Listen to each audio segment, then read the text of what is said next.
हमारे वजीर खारजा में आजिज़ी है, उन्होंने इस तरह नमस्ते हाथ जोड़ के नमस्ते किया, ऐसे झुके उनके सामने, वो ऐसे। इससे एक बवाल खड़ा हो चुका है कि बिलावल भुट्टो ने डॉक्टर जयशंकर को हाथ जोड़कर नमस्ते क्यों किया या ग्रीट क्यों किया। फॉरेन मिनिस्टर एक्सप्लेनेशन दे रहा है कि जी वहाँ हाथ नहीं मिलाते, क्या स्टेचर है, कितना के आप नीचे गिर गए हैं, व्हाट, ये क्या डिस्कशंस हो रही हैं। आप वहाँ गए, आपको उन्होंने रख के बेइज्जती की, आपको उन्होंने जिसको कहते हैं कूड़े की करकट की तरह एक साइड पे किया।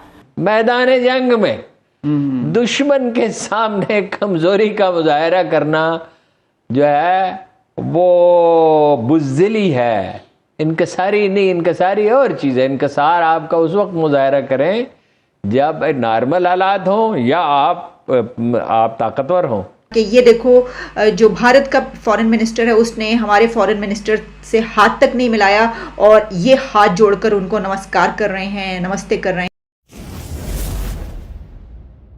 नमस्कार दोस्तों, जय Hind. Welcome to after morning news channel. Shanghai सहयोग संगठन एससीओ शिखर सम्मेलन में पाकिस्तान के विदेश मंत्री बिलावल भुट्टो भी भारत के कड़े रुख के बाद आतंकवाद पर बोलने को मजबूर हो गया। भुट्टो ने सामूहिक रूप से आतंकवाद के खतरे को मिटाने को आग्रह दिखाया। हालांकि इस दौरान विदेश मंत्री एस जयशंकर द्वारा आतंकवाद पर हमले के जवाब में उन्होंने ये भी कहा कि आतंकवाद को मिटाने के लिए हम सभी देश एक हो जाए। बिलावल भुट्टो ने अंतर्राष्ट्रीय शांति और सद्भाव बनाए रखने के लिए बहुपक्षवाद के प्रति पाकिस्तान की प्रतिबद्धता को दोहराया। कहा कि पाकिस्तान बहुपक्षवाद के लिए प्रतिबद्ध है और सभी अंतर्राष्ट्रीय मंच पर अग्रणी भूमिका निभाना जारी रखता है। हालांकि ये सुनने में अच्छा है कि पाकिस्तान आतंकवाद को मिटाने के लिए काम करेगा, लेकिन पाकिस्तान जो बोलता है वो करता नहीं और जो करता है वो बोलता नहीं। हम सभी जानते हैं कि पाकिस्तान किस वजह से एससीओ में आए थे। बिलावल भुट्टो शायद ये सोच के आए थे कि शायद एससीओ के सदस्य देशों से अगर किसी ने भीख दे दिया तो पाकिस्तान का भला हो जाएगा। और इस चीज़ की तो मैं मजम्मत करूंगा कि उनके जो फॉरेन मिनिस्टर ने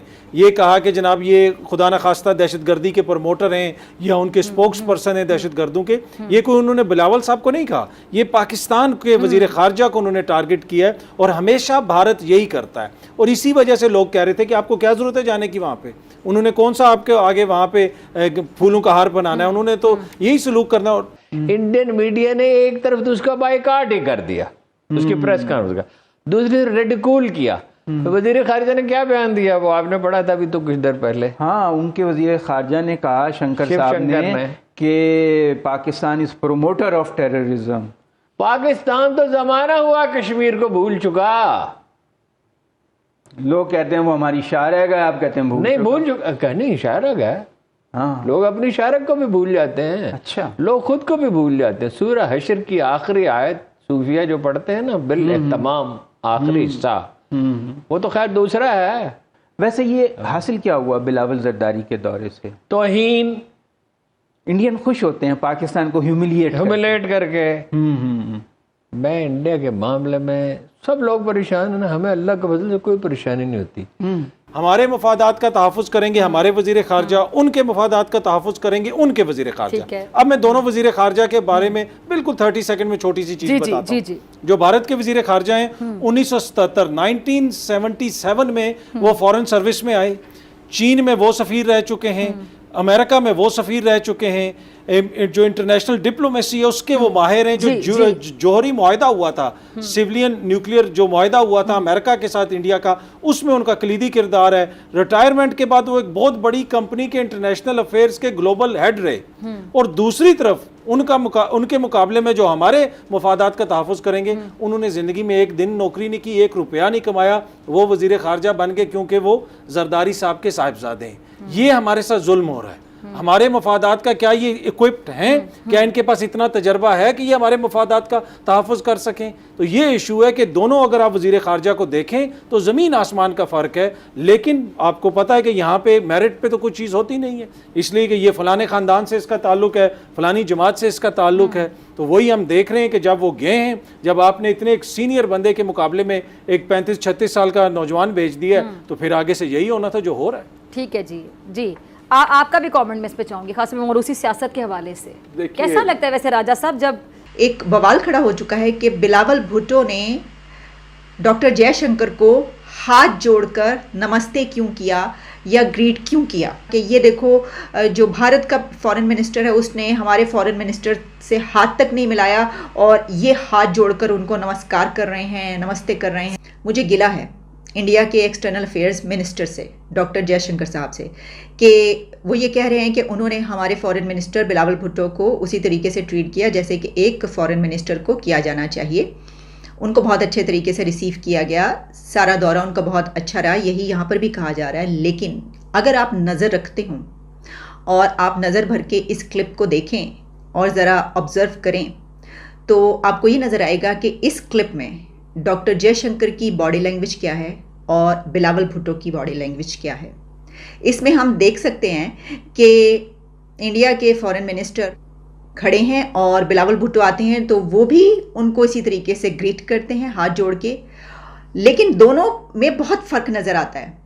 डॉक्टर जयशंकर होस्ट होने के नाते वो झुकते भी नहीं हैं और उनके चेहरे पर कोई मुस्कुराहट भी नहीं है, कोई स्माइल नहीं कर रहे और ऐसा लग रहा है कि वो कुछ गुस्से में हैं और बहुत ही सीरियस मूड में। अगर गुस्से में नहीं है तो सीरियस बहुत ज़्यादा नज़र आ रहे हैं।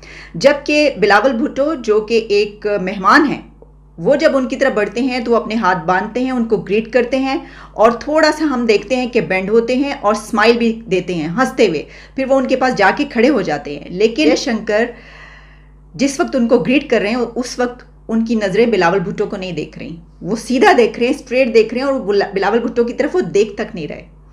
तो ऐसा महसूस होता है कि बिलावल भुट्टो बहुत ही फ्रेंडली मूड में है उस वक्त और वो जाकर खड़े हो जाते हैं साथ। उस वक्त भी इंडिया के फॉरेन मिनिस्टर बिलावल भुट्टो की तरफ मुड़ के ऐसा सच नहीं देखते, उनसे बातचीत भी नहीं करते, हालांकि होस्ट होने के नाते उनको ऐसा करना चाहिए था। अगर आप ये कहें कि नहीं ऐसा क्यों करना चाहिए था, वो तो ग्रीट के लिए खड़े थे। तो जब आप दूसरे क्लिप्स देखते हैं कि जब सरगई लावरोव उनके पास पहुंचते हैं तो वो उनसे बातचीत करते हैं, हंसते हैं, कुछ एक दो सेंटेंसेस जो हैं वो एक दूसरे के साथ बातचीत होती है और फिर उसके बाद वो उनको कहते हैं कि आप उस तरफ चले जाइए।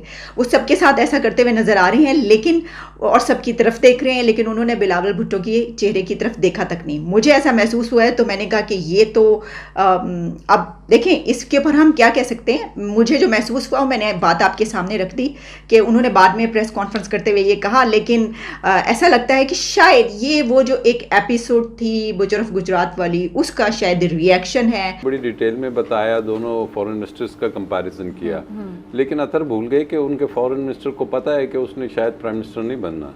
यहाँ तो बिलावल साहब के तो इल्म में है, उनको बता दिया गया है कि जी आप अगले वज़ीर आज़म हैं।